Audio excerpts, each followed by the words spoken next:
Kind of depends on the tax bill.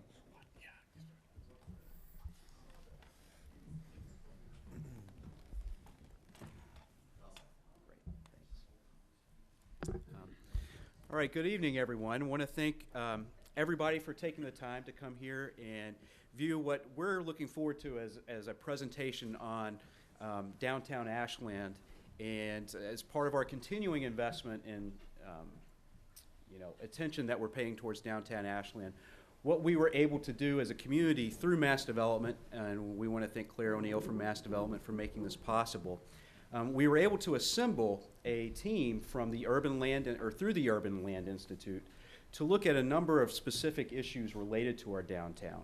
As you know, we've been focusing a lot on infrastructure and a lot on things that we can do on at the physical realm and at the physical level to make our downtown better. But really, and I'll let the panel talk a little bit more about what their scope was. We wanted to look at what types of mixes of uses and businesses that would work. My name is Michael Herbert. I'm the town manager, for those of you that don't know me. And I will tell you that we had a great panel today. They've been working hard all day. We're looking at briefing books.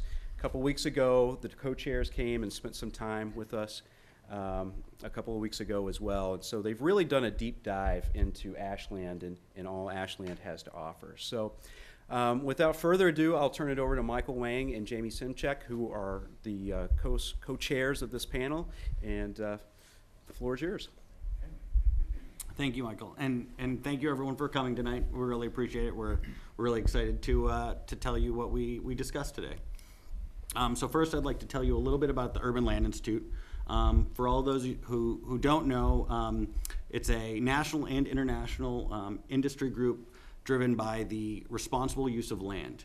At the local level, there's ULI Boston, New England, and everyone here you'll see is involved locally. There are about 1,300 members, and it's developers, architects, planners, public officials, etc. And everyone here is volunteering their time. So thanks again for having us in Ashland. We're really committed to kind of answering the questions that you posed to us today. Thanks to Mass Development and Ashland for sponsoring us and allowing us to be here. We kind of took all the comments in today. We really tried to understand both the public and private side, and you're going to see what we discussed today. But in about 8 weeks, we're also going to have a report that will go out to you. So we have a very esteemed group of panelists here. Michael was the other co-chair, and the rest of the panelists, and we had ULI staff and the TAP writer as well, who will be delivering the report. So the 3 questions we were given were understanding market forces in Ashland, understanding environmental permitting, because we're aware of the plume, and how to stimulate investment. Now, what happened today? We arrived. We've only been here today, so we've learned a lot, but there's still probably a lot that we are not familiar with. So bear with us. But we got a great briefing from the town. This morning we did a nice meet and greet. Thank you to everyone who attended. We then did a site visit. We had 2 rounds of interviews with stakeholders, and then we had a great lunch where we kind of debriefed. And then from 1 to 5, we really got down to it, and you're going to see what we discussed. All right, here you go. Sure. Hi, I'm Rob Caradad with Sfaro Company. We're a real estate development and management firm.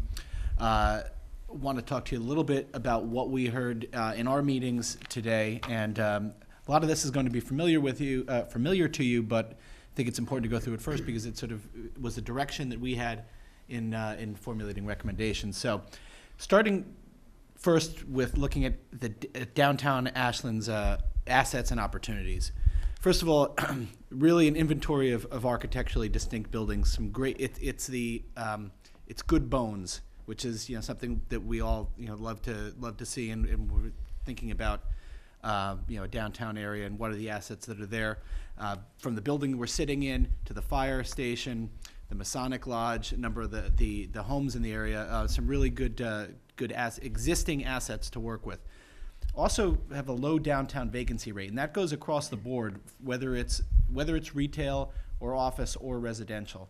So again, something that you're not looking at a main street that's lined with empty storefronts. So we're talking about thinking about, how can we rethink this area, but not how can we completely turn it upside down and reinvent it. We have a lot of good. We're at a good starting point. Strong residential demand. We know from talking with developers who are doing business in the area and talking with real estate with realtors that the demand to live in a transit-friendly community with access to the commuter rail. One of the things that struck me as I was familiarizing myself with the town was the proximity to both Boston and Worcester. Really a unique asset that the town has going for it, and is a real strong residential demand driver, and one that is increasing over time. Robust public engagement, I think, is another real strength of the town. We found that there's real enthusiasm, both for events, for programming. We heard a lot about the Corner Spot. We heard a lot about the farmers market, and really a willingness to embrace new ideas. And I think that's an important place to be when you're looking at how do we evolve a neighborhood. The streetscape planning process also, again, showed a lot of good engagement. I said when we met with the gentleman from BSC, I think he said there was 100 people in the meeting just to talk about streetscape, which is really tremendous. Get the sense that there's a pro-development feel, that there's a willingness to embrace change in downtown, to see it evolve consistent with this vision. And the Ashland Business Association, you have a voice. Other thing that struck me as we were looking through the briefing books was what a great business community you already have here, which is, again, for a town of 17,000, a real asset. We have public parking listed up here as an asset and opportunity, and you'll see we also have that on the challenges list. But as far as sheer number of parking spaces, the studies have found that pretty good shape. It's just a matter of rethinking some of the organization of those spaces, and we'll talk more about that. Town-owned parcels are another great asset. You have, looking around the downtown, there's a number of vacant parcels and also parcels with buildings on it, like the public safety facilities that can be used to leverage the transformation. And finally, natural resources. I mean, the river is an amazing resource to have. It's something that a lot of towns would love to have right through the downtown area.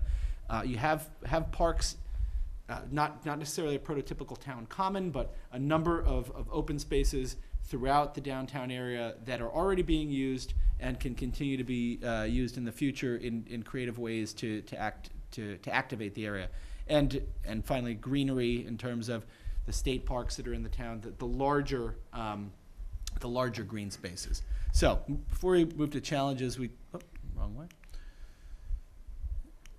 Just had one image to show. This is of Concord, New Hampshire, but we like this image because it illustrates streetscape and improved pavers, street furniture, lighting, signage, patios spilling out from first floor retail and restaurant uses. The sorts of things, it might not look exactly like this, but the sorts of things we'd like to encourage in downtown Ashland.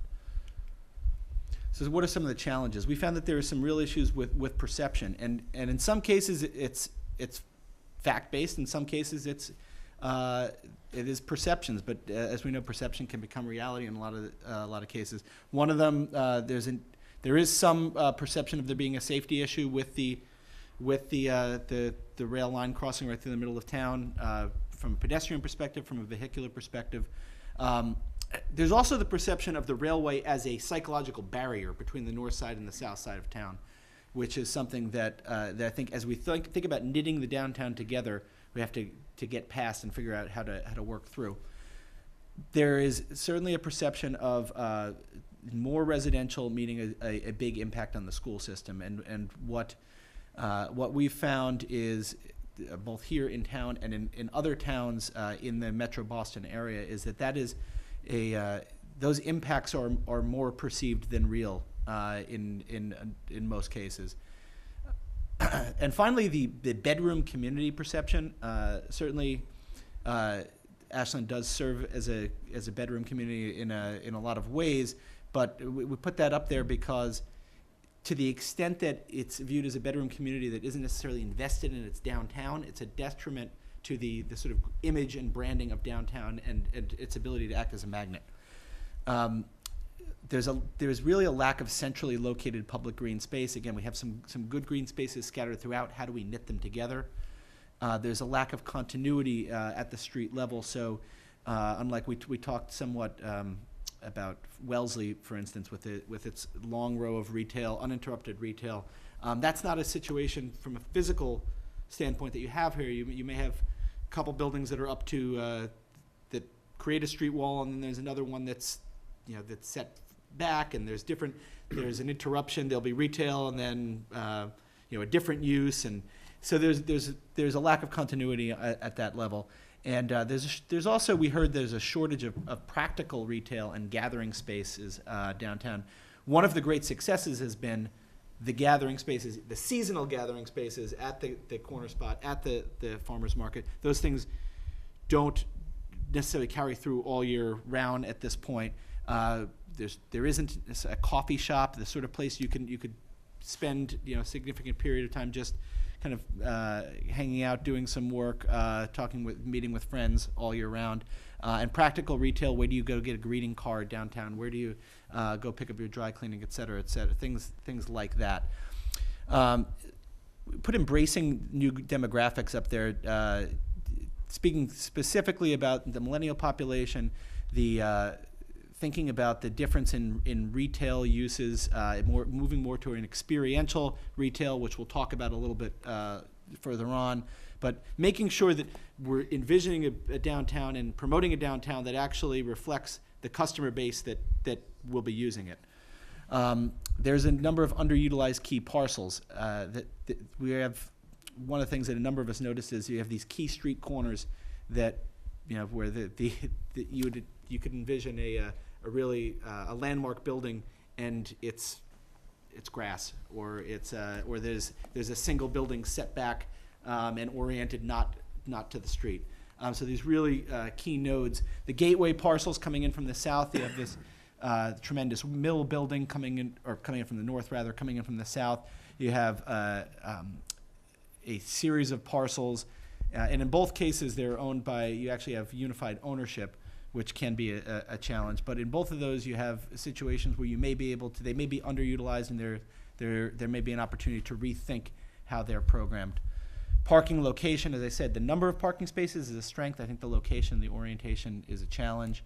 Wayfinding is another challenge we heard about. How do you get, all right, we have the parking is there, how do we get to it? How do we get from the parking to the destinations we want to these small businesses that are in town? And finally, permitting uncertainties. There are cases where, from either a procedural standpoint, conflicting areas of the zoning bylaw, or there's a conflict between the intent of the zoning district and the actual execution in the bylaw. So that's a challenge. And finally, there's certainly, since it was one of our key questions, there's a challenge about environmental requirements and what are the approvals that are required, and what's the process as far as dealing with the environmental challenges in town, or the environmental issues that exist. And we'll speak to that as well. So. I'll take it from here. Craig, you can keep that all right. when you got the next slide. Thanks, Rod. My name is Craig Seymour. I'm from RKG Associates, Real Estate, Economics, and Planning. Our role on this, or my role on this, was really to help describe what the market is for downtown Ashland, and to incorporate that into the findings and recommendations. And this is one of 3 or 4 slides that have these very summary level recommendations. One of the questions that was asked was, what is the mix of uses that can be supported moving forward? Well, the market's telling us that residential is a key component of that, not just any residential, really residential that's aimed at a younger, entering household market, be they apartments, condominiums. But that market demographic is seeking to live where they can work and play. Or if they don't work there, they want to be able to have the kinds of purchasing opportunities, of restaurants and those kinds of things, and that town feel, that urban feel about them. So that's obviously an important consideration in the downtown. That will then lead to demand for more restaurants and dining, and it's the experiential destination retail in the downtown. And we say destination retail because for a place like Ashland, you don't have the traffic going by that's just going to pull off and buy things because they happen to be on their way home or their way to wherever they're going. You have to have something to draw people in, which means they have to come in because they want to be there. Something special is there for them. And in today's terms, whether it's retail or even services, the word experiential goes along with that because it has to be a little bit different. It can't just be a CVS or something where they drop in and buy something and come out. They want to have something that that's memorable to them. But remember too, throughout this in the market, retail follows rooftops. You need to have the population with the purchasing power of their incomes in order to support retail, whether it's coming from local or whether it's being attracted in from the outside. So what kind of strategies can the town use to attract that right mix of uses? One of the things that came across in our analysis is the zoning, the complexity of the zoning, the confusing nature of the zoning. It needs to be revised and updated. And that's going to be needed to support higher density in the downtown, to allow the mix of uses, to allow these different types of activities than what has traditionally been in downtown Ashland. But the good news is the town also owns property and is also invested in the downtown through the public realm improvement that it's making, the streetscape improvements and what it can do to make it a nicer, better place in which to be. And the fact that you own property here in the town means you're a player. You can now help in that development process by using those properties and leveraging private investment with the public ownership. What are the challenges? There are challenges. I don't want to gloss this over at all. There's a diversity of parcel ownership. It means you have a lot of people owning a lot of small parcels, and getting them to act together in a way that's cohesive and makes sense in a market and financial sense is a difficult process. One of the biggest key challenges is recapturing what we call the retail leakage or the spending leakage. You have an awful lot of people that live right here around the downtown, and more are coming all the time with the new developments taking place. And most of their spending is going someplace else. It's leaking out of the downtown. So the question is, and the challenge is, how do you then capture more of that back in so it stays here to encourage more private investment? There's limited economic viability without residential development, and that's a key point to think about. Just building a commercial building, if you wanted to put a restaurant in, unless it's something extraordinarily special, there's too much economic risk and there's not enough reward in it to do it by itself. You need to leverage that financial investment, and the way the market and the development community is doing that today is by putting residential with it, because the residential pays the bills, the rest creates the environment that makes the residential attractive. And the other last thing, and I think you touched upon it a little bit, Rob, is creating an identity. More of an identity for downtown Ashland. It's a branding process, adding the there to Ashland, so when people from outside think of, oh, downtown Ashland, they have an image in their head as to what that is, as opposed to just some place that they've been through, they think, but not sure where. The last question is the realistic absorption rate. I'm going to answer that as a true economist. It depends. It depends on a lot of the factors I just talked about in terms of the number of households, the incomes, and the ability to create that environment, that attractive environment that people can come live in, they can come spend money in, they can visit from outside and do the same thing and spend money and create that dynamic, that kind of small town urban dynamic that's really important. And so that will generate the answer to that question in terms of what kind of absorption is. It's too early to answer that, I'll put it that way right now, until some of these other factors are taking place. Next, we're going to talk about environmental permitting, and Ryan. Thanks. I'm going to borrow that. So thank you. My name is Ryan Hoffman. I'm with GEI Consultants, environmental and geotechnical engineers. 3 questions were posed under the framework of environmental permitting. The first of which was, are there challenges associated with the Superfund site and the groundwater plume that's just up the street? And the answer to that is yes. I would say there aren't technical challenges associated with it. I'd argue that there really aren't even cost challenges. Really, it's a permitting or regulatory framework challenge, and how really understanding the environmental requirements and approvals that will be necessary or could be necessary from agencies as leading up to development. How can the town mitigate some of those challenges? With some sort of integrated process with the local, state, and federal agencies, and we're talking about the town, Mass DEP, and EPA, to understand what those requirements are, and to find ways to streamline approval processes.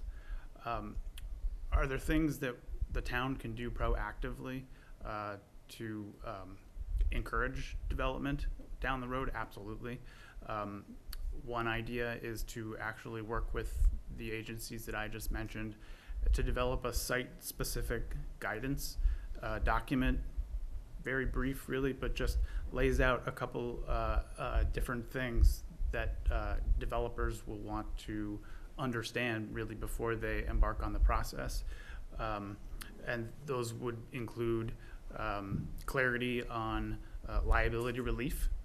So somebody that's going to come and invest in a property wants to understand what their relief from long-term liability is, if they're going to own or operate on top of or near a Superfund site, and also what the obligation is for mitigating potential exposures.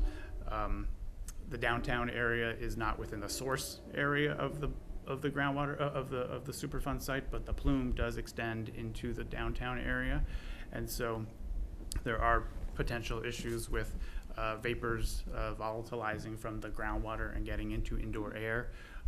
The technical fix is quite simple and pretty standard these days, and it's just really a matter of conveying to developers, where it is or isn't, necessary.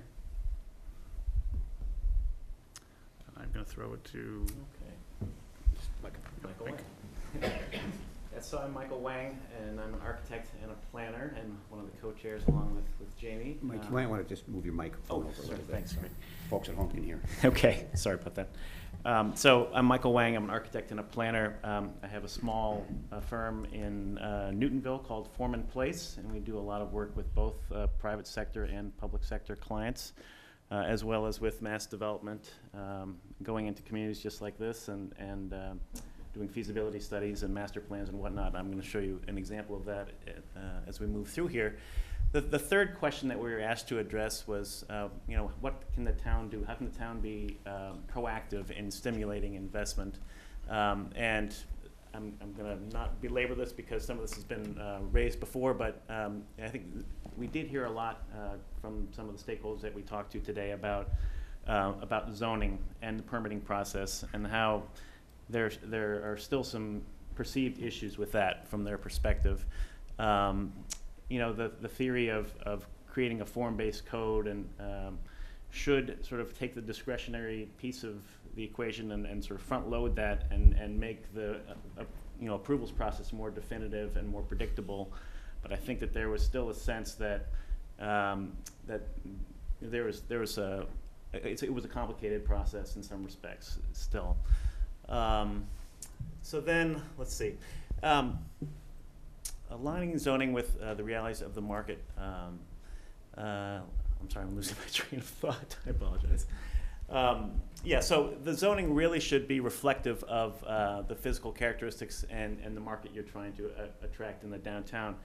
And so I think what we found is having a holistic vision, essentially like a district plan created first, can often be the thing that helps inform the zoning process. And I've gone into a number of communities where the town was trying to be proactive, and they rewrote their zoning thinking that they could facilitate increased density and really shape the type of development they want, helping to define streetscapes and things like that.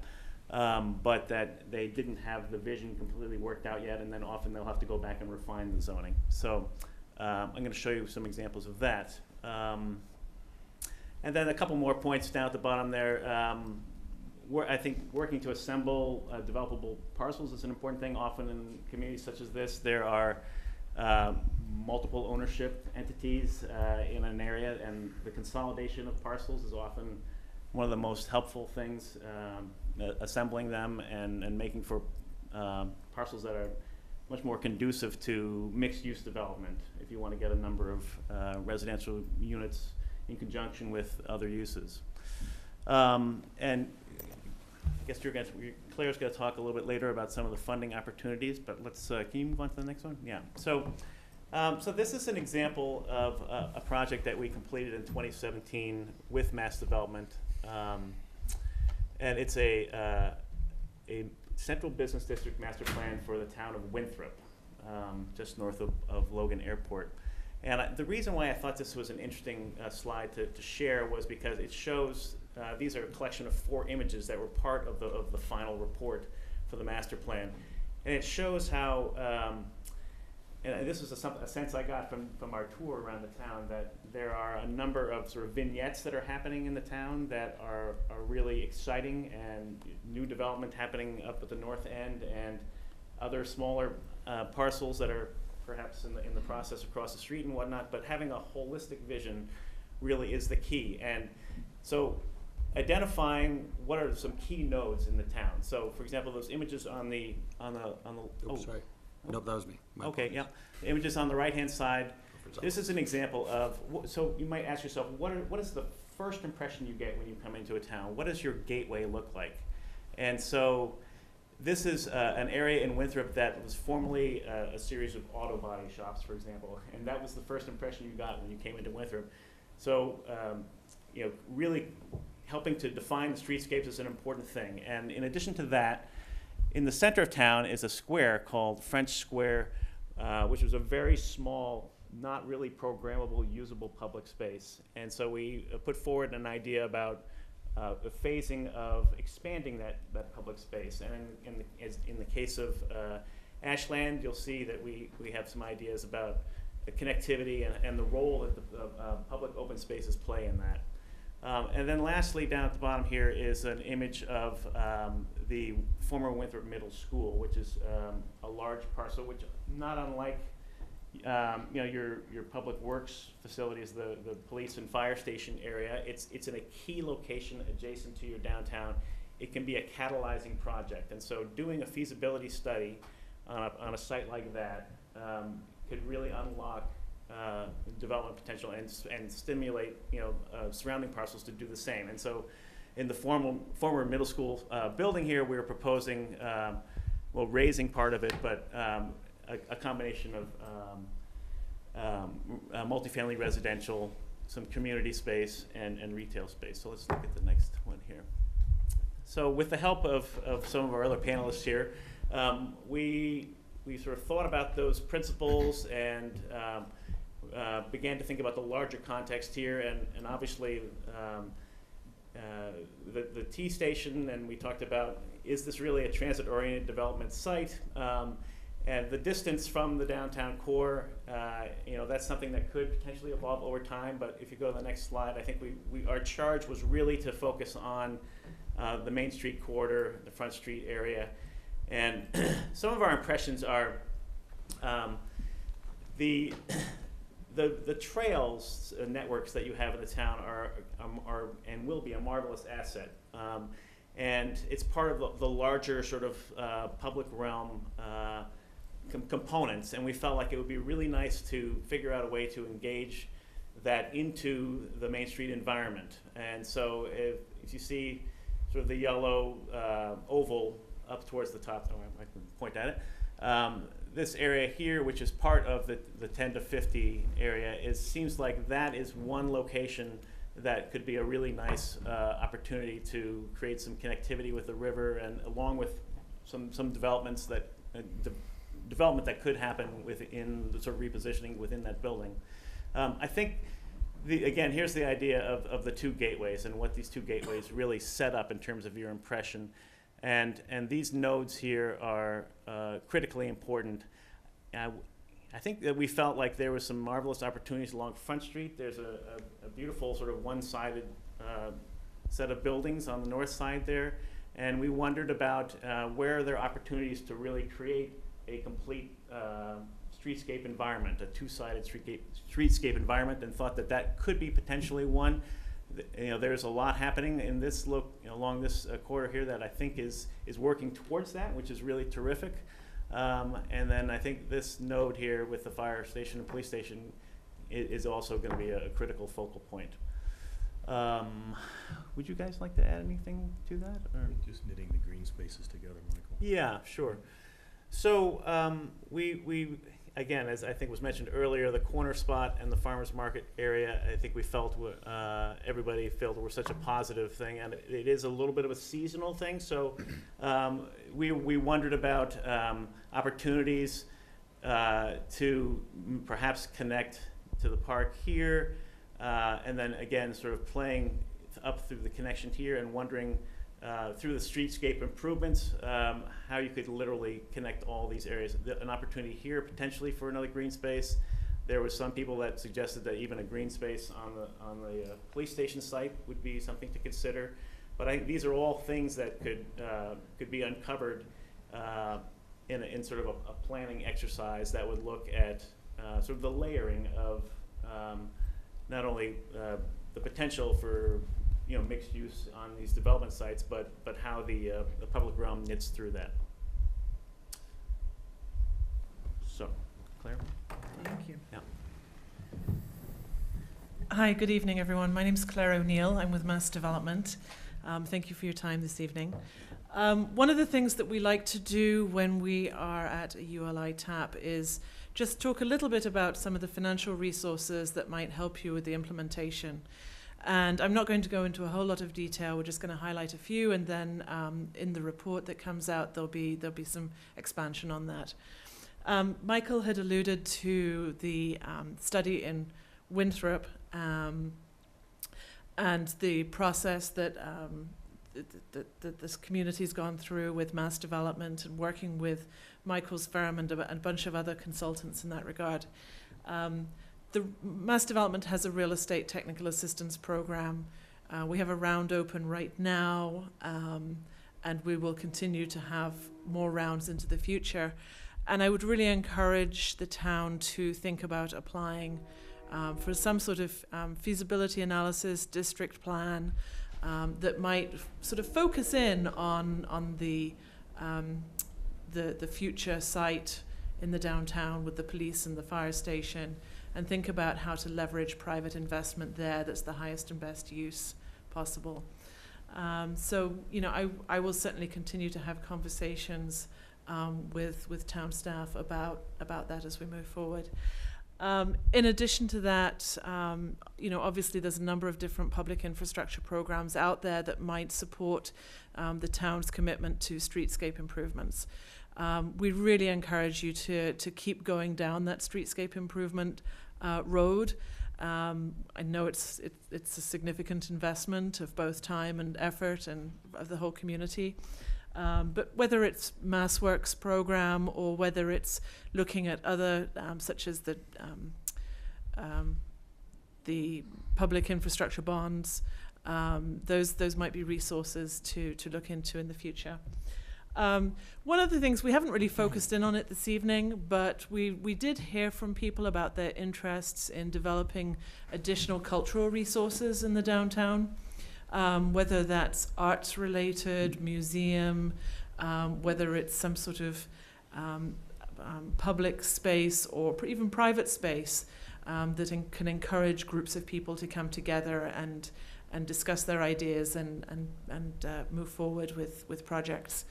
There are various both federal and state programs that might support such an effort, but we just wanted to highlight the Massachusetts Cultural Facilities Fund.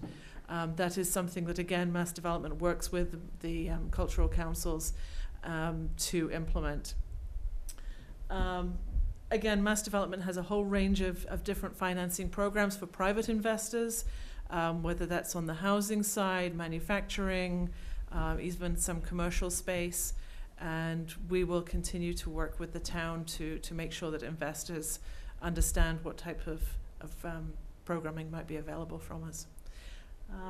I think at that point I'd like to turn back to Jamie. Oh, actually, did you want me just to open up for questions? Sure. Yeah. I'll open up for questions. I feel like an auctioneer sitting here. So yeah, we'd love to entertain a few questions, and I'll get us started. How's that? Craig, you had pointed out the fact that, and I think you did it very succinctly, that a lot of times you need this residential component to make investments in retail and commercial space. And one of the things that we have challenges here with is density. And so taking into account that you might need a residential component to make, you know, a new building or you know, a rehabilitation of an existing building financially feasible, are there tools that we can utilize, whether through mass development or some other resource, that we could perhaps utilize so a developer doesn't have to build as many units to basically make up that financial gap that makes it economical for them? There are some resources out there, and don't quote me on these numbers, but just in very general terms, if it costs $200 a square foot to build space, whether it's residential or retail or commercial, the commercial space might be only worth $150, where the residential space might be worth $300. So you see, you have a ratio there that needs to be, so the commercial has to be subsidized to a certain level. To create the kind of urban environment that we're talking about here, you want to basically keep that, you want to mix that uses. And the residential typically wants to go above that, doesn't want to be at street level. So when you look at an individual building, there's financial considerations that a developer has to go through in terms of what the costs are versus what the ultimate revenue, which determines what the value of the building is going to be. So the tools that are available to a community to encourage that can include such things as tax abatements, or some kind of a TIF, for example, which would reduces the costs to the developer over a period of time in order to encourage the kinds of uses that the town wants.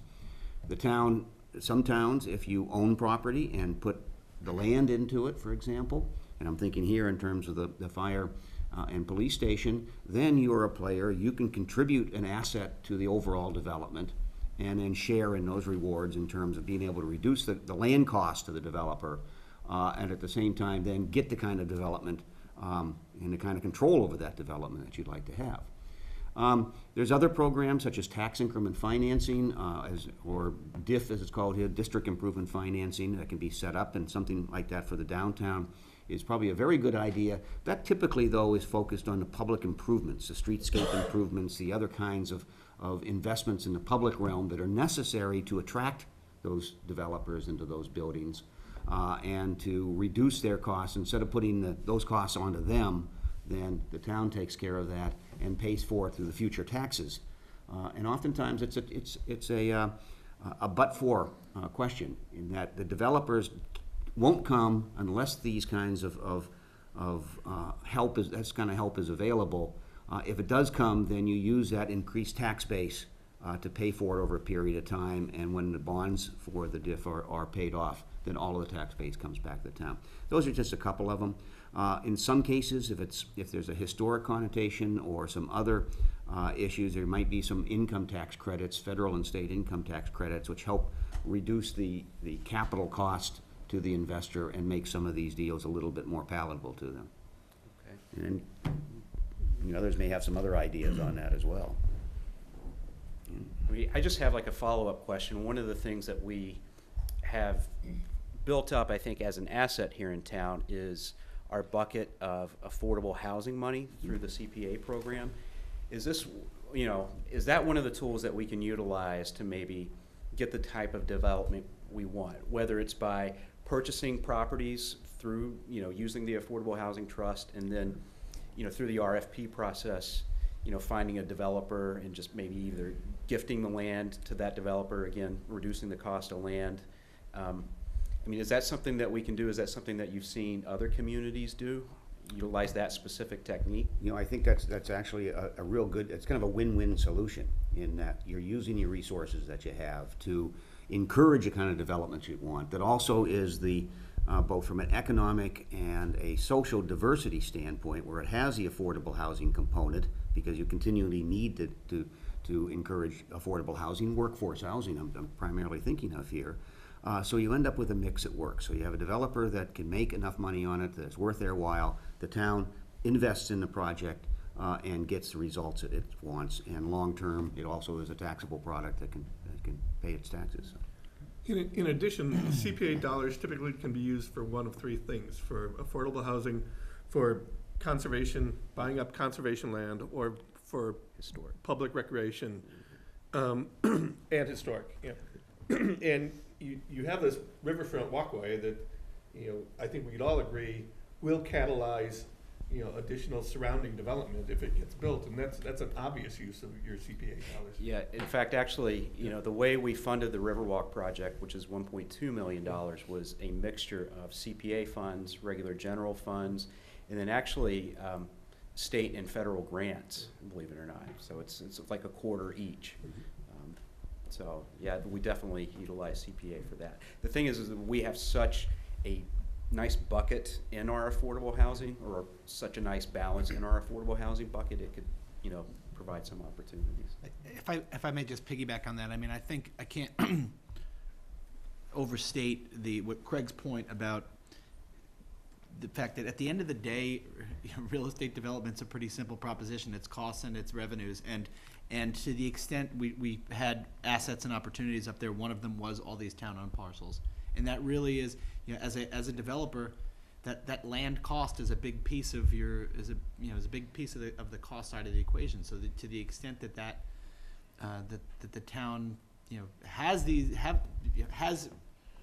an objective to accomplish these sorts of transformations, and has the assets in its own toolkit to help the developers keep their costs down, it absolutely is a huge opportunity.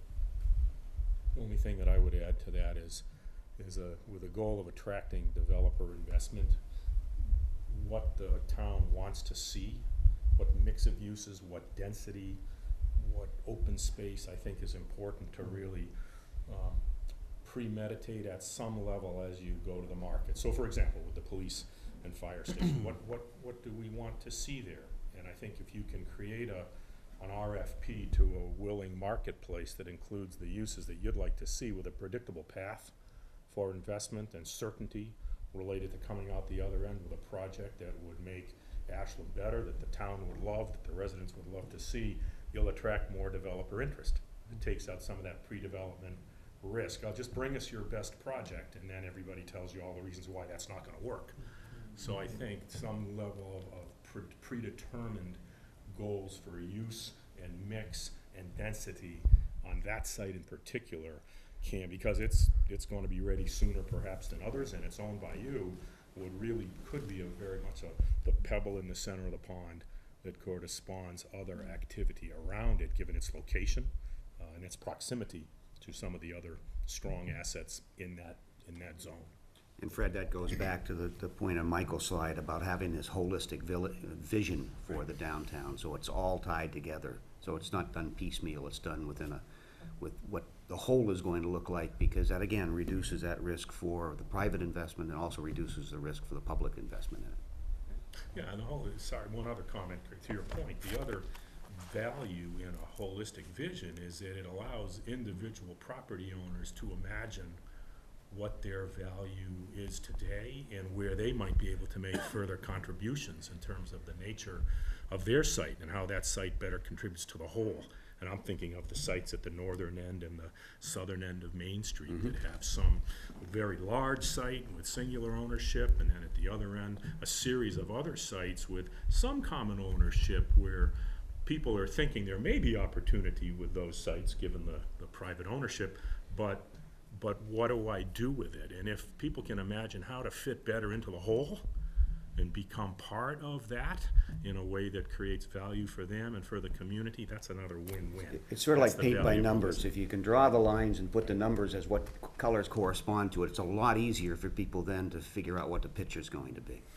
Well, and the other thing that jumped out as out at us, particularly at the southern end, in the area behind the restaurant, is that there's a number of buildings and with different owners, but they're all, the sites are lightly developed. So to assemble it and plow under some or all of it in order to build something new is not nearly as expensive a proposition as, you know, a bigger building that is already fully tenanted and cash flowing. So, yeah.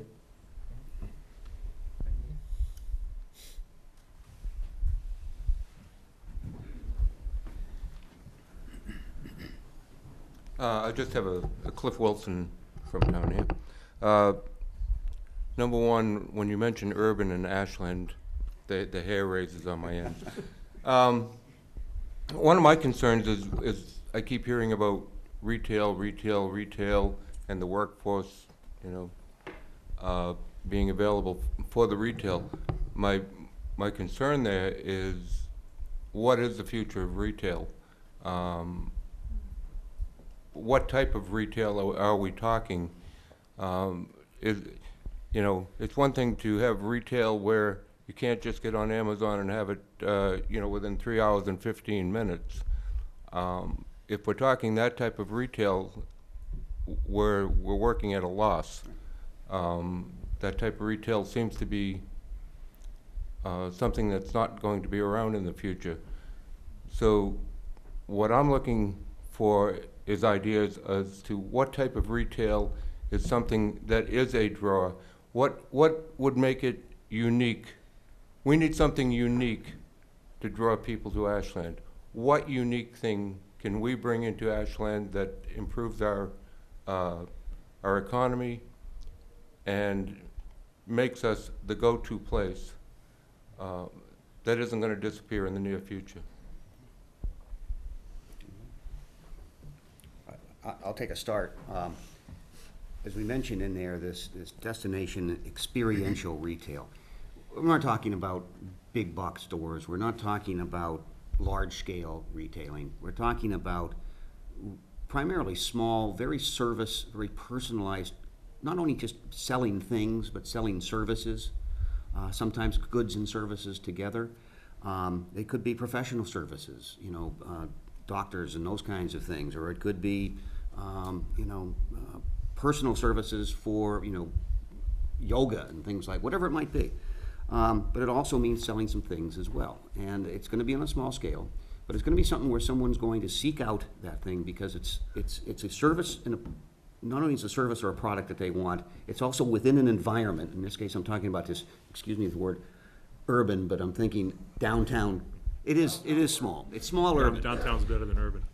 You know, a downtown environment where there's a bunch of other things to do. They can come into this shop and browse around or get the service they want, and then next door to go get a cup of coffee or go have a meal, or go to another place that they like to do. They can walk it in between in a pleasant environment. That's the kind of retail. No one's creating new retail, and Rob, you may want to correct me if I'm wrong. You guys have done an awful lot of retail development. There's no new retail being created in this regional marketplace. It's shifting the cards around. So what's happening is for every new big box that opens up here, every new CVS that opens up around here, someone else is going, those dollars are coming from another place where the money's being spent. There is some growth in the retail market as people with their incomes go up, they buy more and more. But in order to capture that, it's really today's dollars, or today's environment, it's really, you know, having an environment that's appealing for people to come to, or if they live there, to walk out and get it, and to get those services and the scale that they want, which is why this downtown, you know, Ashland has a really good scale to it, which I think is a real advantage. One of the reasons that I like thinking about the retail as the kind of retail that I think would work in downtown Ashland, and you look around at even there's a disproportionate number of eating establishments already in downtown Ashland, and I think that if you play that out and you look at the possibilities of first of all, restaurants can be destinations. They can be gathering places. They can, at least in good weather, draw the life from inside the building out onto the streetscape, which in turn has a multiplier effect. People driving by, walking by, see that they want to stay. They want to stick around and spend some time down there and be part of that environment. I mean, I think the corner spot is a great example of something that the town. Certainly there's a lot of town pride in that whole endeavor, but the fact that people want to be. We're social animals. We want to be with other people. We want to be part of what's new and exciting going on. So, I mean, I don't envision that the sorts of retail that Amazon is putting out of business are not what's going to be in downtown Ashland. Although, interestingly enough, in my town, I live in Reading, and a new bookstore just opened. I mean, I think actually it's getting to be, because we've almost come full circle where, you think about it used to be where retailers wouldn't want people to come and just spend 2 hours sitting in the store not buying anything. But that's kind of, I think Starbucks proved that model can work, because people will buy, they'll buy some stuff here and there. But I think you need to think about, certainly in the short term, the catalyzing impact of uses that create the atmosphere. And in the beginning, one of the things I think that we can't emphasize enough, the residential commercial or residential retail connection is not just because the residential provides customers for the retail. It's because at this point, it's the only way that new retail, that these new gathering spaces can viably be constructed. We would not come in and build a retail center here. The economics wouldn't work to build it without residential to carry it. But that's something that will evolve over time as well.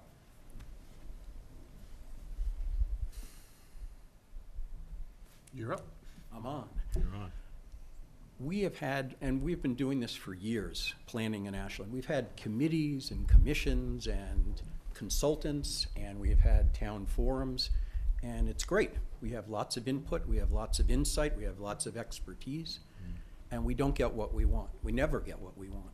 And so what do we want? We just had a very large forum that was mentioned a month or two ago, whatever it was. And I just want, I'm very concerned about mixed use. I mean, my personal feeling on it is if the cost is too high in residential, which I'd rather not see, and I'd love to see more commercial, I'd rather not have the commercial. Just leave it alone. Let it be. I don't support that. We have a project, and I'm going to just cite this as an example. I'm not trying to single out this particular project, but it's before the planning board right now. I think this Thursday, I believe, they're even going to be taking a look at the site plan review process. It's right at the most critical intersection in downtown, right at Front Street and Main Street. It's right there. And we have mixed-use zoning. We keep hearing mixed-use zoning is great because that gives you the base, gives a developer the incentive to build commercial. And if you want to really change your town, that's what you need to do. So what are we getting there? We're getting 17 apartments at 1,000 square feet per, and the guy is hedging, but he said maybe 1,600 feet of commercial, only on the first floor, maybe up to 2,000. Now you do the math, my math isn't so good. It's 85% residential. Now, if that's what it takes to get a developer in, I say, see ya, go away. I'd rather not do that. Why? It took me, I live 1 mile up the hill, right over here. It took me over 15 minutes to get here. The traffic was backed up on the side streets. Now, part of that, a train went by. That is an issue. But we get that at rush hour. It's not always traffic here, but at certain times of the day. The idea of putting another, you tell me, another 100, 200, 300 people, what is the target to really change the downtown in a meaningful way? Of those people with cars, I mean, the idea that people are going to walk a mile to transportation, I'd love to see that. I just don't think it's realistic. So what do we get? I mean, we keep hearing mixed use, mixed use. We had another very, very large condominium complex go in several years ago, and what did we end up with there? Well, maybe there were some mistakes made. We ended up where it was supposed to be a village concept of mixed-use zoning, and we ended up with an ATM machine. Thousands and thousands of condos and an ATM machine to resolve the commercial obligation. So if you're talking about redoing our zoning code, I think that has to be, how do we protect the residents to get the kind of density, the kind of town that we want? And one last point I wanted to make, that, there was a discussion that there's this perception that residential hurts or overburdens the school system, but that in most cases, I guess it was the statement, it's not usually the actual case. We've had numerous, we had an override petition in town a year and a half ago, whatever it was, that was largely pressed by the schools, citing a need for more funding. We have the superintendent, I just had a meeting with him, 2-3 months ago, talking about over 60 new students coming in that were not anticipated from the recent rail transit development. And maybe it's his perception, but the information I see here in Ashland is that we're looking at the likelihood of needing to build a new school within the next few years. How much does that cost? And I think that it's a very real issue. You can talk about demographics, and if you're talking a younger population, what is the likelihood of having more kids in the school? I understand you can do 1 and 2 bedroom zoning and all the rest of it, but the reality is that we have an elementary school within walking distance of downtown. And, it's a very real concern, this density. Many of us see traffic problems and school problems, and we'd like to look at finding a way to do mixed-use zoning where it's, someone living above the bakery, but not having 17,000 square foot apartments, and then being told that even though the residents asked and wanted more restaurants, whether that's appropriate or not, we were told that it's not feasible at that location, there's no parking right next to it, we're looking at probably some kind of another convenience store. We end up with bakeries, nail salons. We're not getting what we want. So that's the real challenge here to me. If we have to accommodate developers with residential, what can we do so that we get the commercial that we want? And I just never see that getting solved. We end up with mixed use is what our zoning code says. It goes to the planning board. There's little they can do. They hear the cries from the residents that it's too dense already, and we lose. I think we should do away with mixed use zoning, and if that's the cost of not attracting commercial development, then for me, I'd rather pay that price. So any insight you have, I'd love to hear it. Thank you. Let me just comment on your comment. I do think one of the opportunities in the zoning diagnostic language that was used in our thoughts to you is to really step back and actually go deeper and more specific on the definition of mixed use, because I think when you say mixed use, there's not a lot of specificity there, and markets drive development. So if residential is one of the few things that can be where lenders will line up in transit-connected communities like Ashland, then I think what you have to do is you try to, again, step back, look at the whole community holistically and say, when we say residential in that zone or in that area of Ashland Center, what are we really talking about? It has to come with, and you spell out at some level X, Y, Z, so that the interested development community understands that in order to get their 17 units of multifamily housing, they're going to have to bring something else to that party, which may create some problems with those 17 units and the funding associated with those. But I do think it's one of the areas where, when I looked at the zoning map for the first time this morning, and it is a panoply of densities, of uses, up and down the street. So I think the diagnostic would allow Ashland to step back, ask itself what it really wants,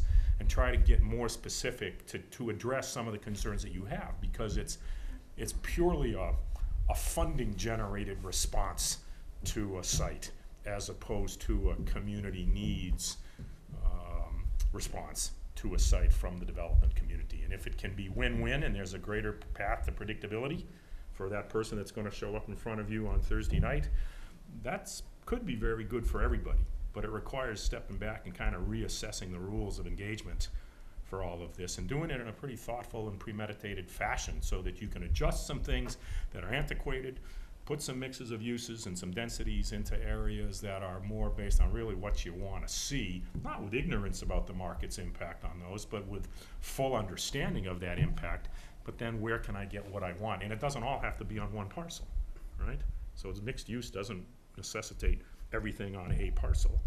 There can be certain uses for certain parcels and other uses for other parcels. Horizontal mixed use, as many people call it. But where and why for the community's point of view? So I think that zoning diagnostic, in my view, is one of the most important things that Ashland would benefit from if it could step back and get some expert help on looking at the existing condition, making adjustments that would be supportive, but based on a holistic vision, not based on guessing and hoping and praying, right? Good evening, Steve Mitchell.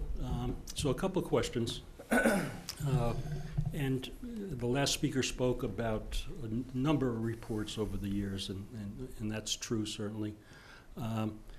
But my concern is I find, being a baby boomer, and I see a good percentage of baby boomers on this panel, that we're planning for millennials. And I don't really know much about millennials. What do millennials want? We're planning for them.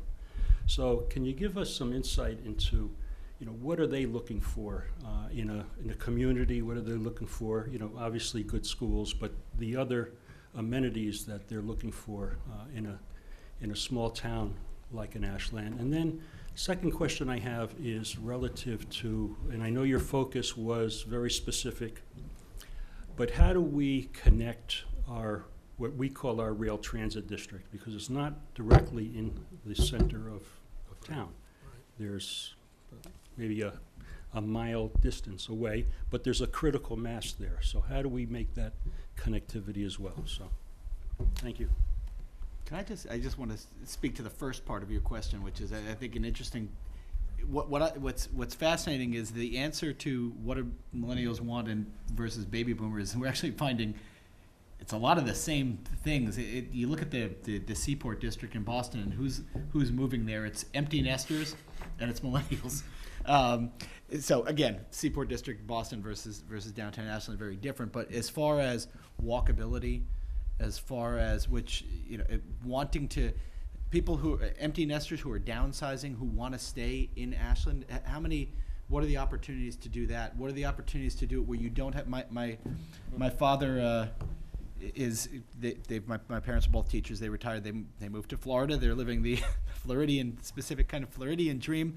But my father had a problem with his eyesight. He couldn't drive for a long time, and they were reliant on the friendliness of their friends and neighbors to get them around.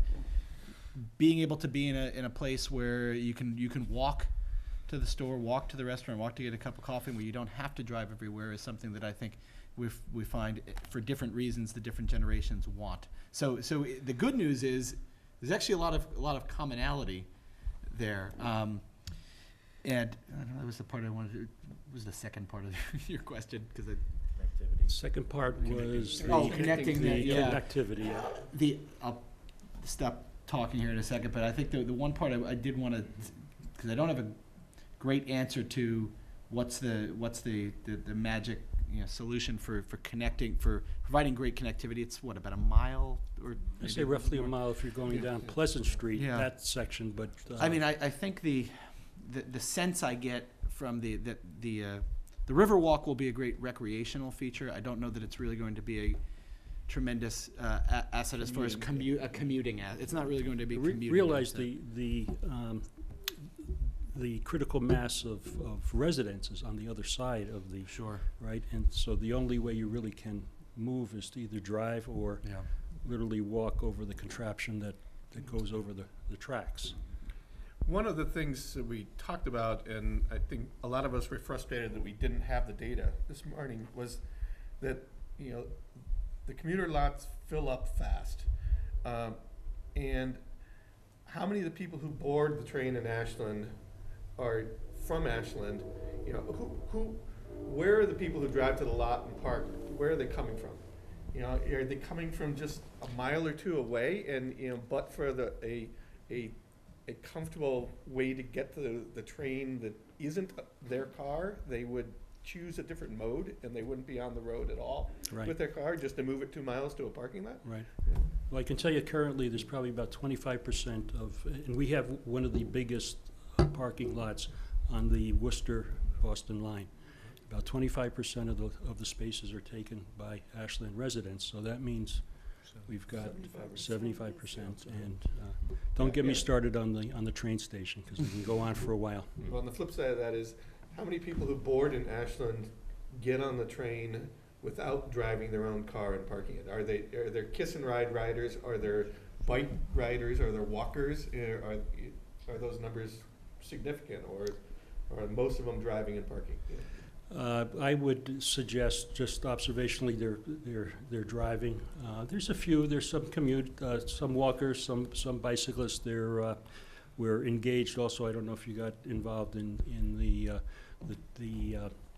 multi-use trail that we've just completed a report on, another report, and but so there's the potential of connectivity with that trail as well. So.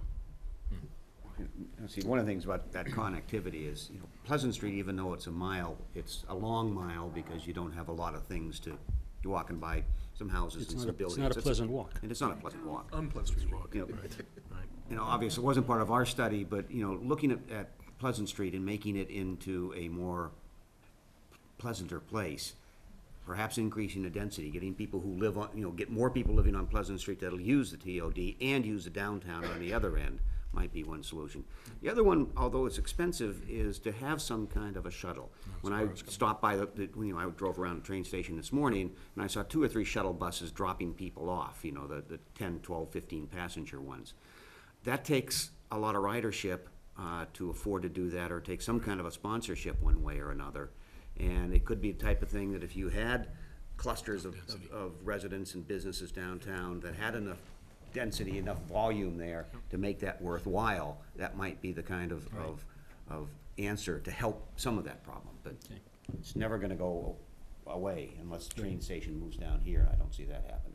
Good. Well, thank you. It was good to hear that baby boomers and millennials Yes. have some. So A lot in common. I'm afraid of being a dinosaur. So. See, we just have to figure these things out first.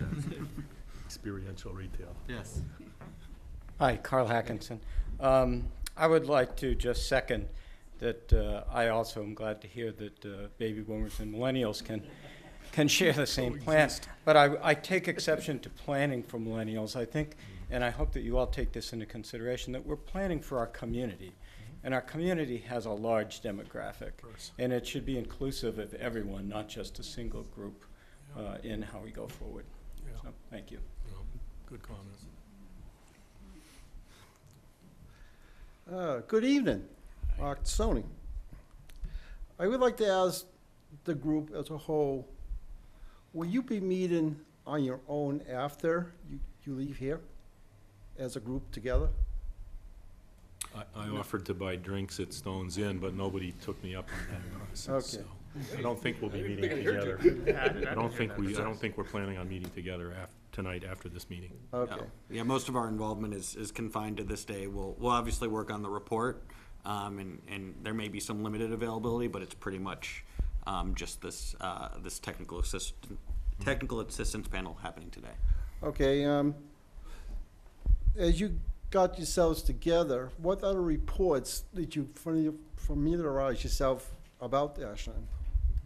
Was there any other reports other than what was told? Yeah. Well, we'll review with you some of the ones that were given to us for us to review. You got it. Yeah, I have that. So we looked at, we had a briefing book that was sort of an overall summary. We were given access to the 2003 comprehensive plan, the 2010 economic development vision and action plan, 2010 economic policy plan, 2014 economic development self-assessment toolkit report, and then a number of articles and pieces about the evolution of Ashland. Plus this Oh. planning initiative and the streetscape preliminary analysis. And we did meet during the lunch hour with BSC. You can have that to keep and pass around. What is it, Michael? There. Ashland Employment Report. That's gonna help with the marketing and, development and all that you were talking about before, they get the plan and everything else involved. So this looks like it was a partnership between Framingham State Metro West? Yeah, it says on the back. Got it. Merck. Yeah. So that's very comprehensive for Ashland development, economics and everything else that's involved. Had passed around and talked throughout. Thank you. We'll scan it and we'll distribute it among the committee. No problem. Thank you. And, If you have it as a PDF, you, um, no? whatever you do with it, you just keep the Okay. original. All right. You want it back? You want us No, to I return don't, it to you? no, Okay. no, because I'm gonna come up with something completely different. I'm looking for positive marketing strategies to come out, but I'm also questioning was the discrepancy about zonings and the form-based codes that may be difficult. What is that? What does that mean, what you Yeah, mean when you but saw it? I Yeah. have zone-based codes, form-based codes passed through the regular process of town meeting and attorney generals. And it looked like it was easy but complicated, but also knowing that the understanding is for lot and square footage and store frontage, building frontage. So with marketing involved, they may have difference in understanding of what each building with form basis can be. To the realtor, how would you have different marketable business, professional, whatever, mixed uses, how would they look at zone base when you introduce them to a certain town for an idea to be developed in, to work forward to? Because you walked around the town, you had the tour around town, and everybody was talking. There's got to be an idea, reason to have marketable business be attractive. Can that be answered? How can it be worked up together on through your downtown initiatives? So to start with kind of the first part, I think where there are three different kind of types of form-based codes currently downtown. And so that was one thing we brought up, trying to better understand why the three are different, the reasoning, maybe it should be one, have it be a little bit more cohesive in what is deemed the downtown area. But what that allows is that should allow flexibility of use within that, but there's a common design aesthetic. So you get that identity of the town that everyone wants, but those uses can vary inside. So I think that it might answer the first part. I don't know. A form-based code really is supposed to be not about uses at all. It's about form, right? Yeah. So essentially, whether it's architectural standards or development site standards, things like requiring a certain amount of frontage to be built, where to locate the parking behind the building, things that contribute to the public realm, the streetscape, more than just, what's the ideal siting or convenient place for someone going to a retail store to be able to park in front. Well, that's maybe convenient for the retailer, but it doesn't contribute to the larger whole. Can I answer that? Yeah. Put a point in there. There's no such thing as cookie cutting. It could be all different in shapes and widths of lots. And that's what the form base means, form to fit in the lot. Yeah. I think if it's done right, there is some flexibility in the vernacular that results from it, of the architecture of the various components. But there is underlying goals of siting buildings and making sure you create the right scale of building and all that. So I think sometimes they can be too prescriptive, but on the other hand, they can be very useful to a design review board to have a series of criteria in which they can evaluate a particular proposal that's being put in front of them. So I think they can. I think it's fine. They're a good tool, I think.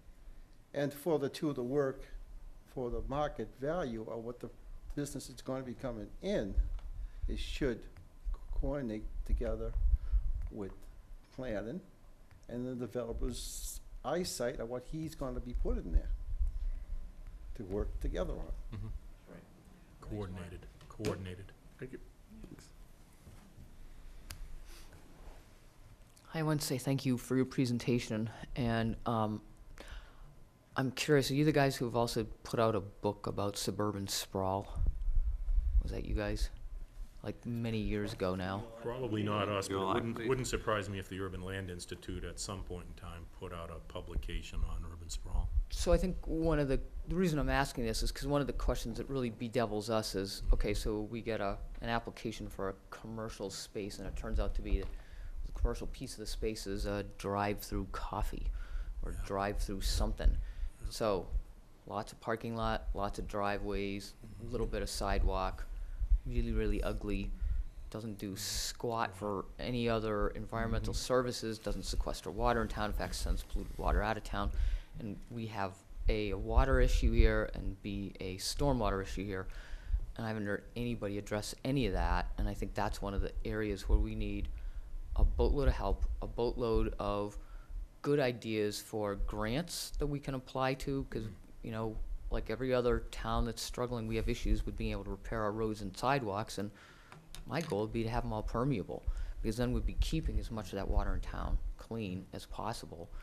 And then, you know, to go back to the form-based code, and also to go back to something someone else said about development. So we have developers come to town, they say, oh, we need all this residential, and nobody here wants to see any more residential, because we just think it's going to add to the cost of community services. But, you know, you guys are saying, well, you need some residential, and I'm wondering if there's any instances where you've heard of something different, A, or B, what's the least amount of residential, you know, maybe in a percentage, that we could get away with to residential to commercial on these properties? So we can say to a developer that wants to do 10% commercial, nope, you have to do 25%, because that's, you know, we don't want to kick them out of town and make it so hard they can't do business here, but we also want to be fair to ourselves, because we really want those things. I don't know, I think a lot of millennials like coffee shops, and I know a lot of boomers do, and we don't have a good one in town right now where people can go and shell out and hang out, get on the Wi-Fi, do stuff that could also serve as a gathering spot. So those are my multi-questions, sorry, but thank you. Well, I can speak to the idea of like, for example, the fact that there are the 3 different zoning districts in the downtown area. I think probably the intent was to say that having a certain mix or density of uses in this one particular area is more appropriate. But I think when we look at the map, it just seems like it's like a patchwork quilt. And that if you, for example, said, okay, all the mixed-use developments that are being proposed along the Main Street corridor should have 25% commercial component, and then ones that are off of the Main Street corridor could be 15% commercial component, but that there's actual logic to why it is that you're trying to create, you know, a more of a commercial presence that creates a continuous storefronts on the primary drag, if you will. And things like drive-throughs are such a, you know, a taboo. Everybody thinks that's automatically translates to the worst thing, and because it's vehicular centric use.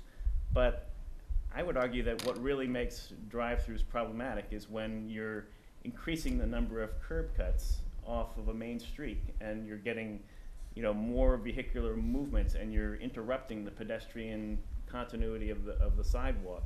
But I don't think the drive-through per se is necessarily a horrible thing. It could be something that allows you to get, you know, a particular retailer that you really want, and if it's integrated in an appropriate way, like off the back of a building, integrated with a parking lot or something like that, and it doesn't have an impact on the streetscape environment, just because it's a drive-through doesn't mean it's necessarily the worst thing. But anyway. don't know if that answers that. Yeah, I was gonna say the green infrastructure piece and the integrated stormwater management comments are well placed. And I would encourage you, you have, a great consultant on board with BSC Group. And since they're in this, 0 to 25% design, now would be the perfect opportunity for you to task them with really putting that as a priority, because there's certainly, you have the room, you have, you're starting almost from scratch, but you have the right of way to use a lot of integrated, whether it's stormwater islands and, porous pavers in the sidewalk. There's a lot of great precedents out there, and the materials have really come a long way over the last 5 years. So great comment. Yeah, no, I was just gonna say, anybody else want to have any other comments on that? I'll just close by saying, there's, to borrow a phrase from Craig from earlier, what's the critical mass of commercial versus residential? Again, it depends. If as a developer, if Tom Colicchio comes up to me and says he wants to put his next restaurant in downtown Ashland, then I can probably figure out a way to make it work financially with fewer residential units above it. But so it's really it depends on the market. It depends on whether you have a tenant in hand. It depends on, a number of factors. So there's not a Location within the handy district. metric. Yeah, I mean, there's that's another good a one, too. 100% location for retail, and then there's a fringe location for retail. Yeah. Right. Yeah. So we'll take one last question. Hi, I have so many issues have come up over the years. I don't even want to go into it, but one thing that people talked about many years ago now, they said, we'd like to have more jobs in town that are a match with the income level of people in town, which really is a way to reduce vehicle miles traveled. The congestion in the Boston area is getting so absurd. Everyone says, oh, put in more public transit. Well, the trains that come through here, they're loaded. People are standing up from Worcester End sometimes, the whole thing. And we have to realize that the commuter rail particularly is going to hit, it has a max out. And it's limited by the length of the stations, and the scheduling. And we're on the major east-west line. And by the way, Framingham is a different zone than Ashland, so it's cheaper to take the train from Framingham. So I'm not sure who we're really attracting, but it's about $4,500 a year to commute from Ashland in, which by the time you pay the parking and the monthly fees. So it's not a great answer. Getting more balance here on jobs as well as retail is a good thing. And I don't know how office rents balance out against, I know the commercial rent, or the retail rents here are terrible in downtown.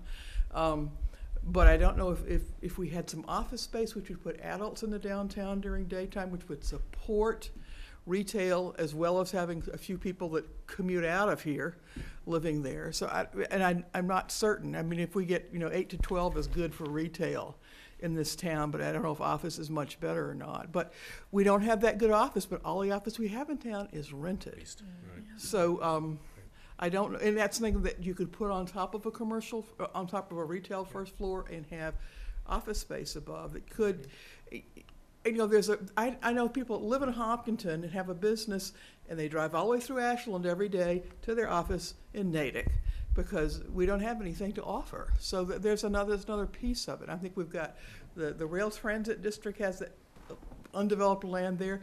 The downtown has some parcels also that would work for that. So I don't know what you think about that. I don't know if it's viable.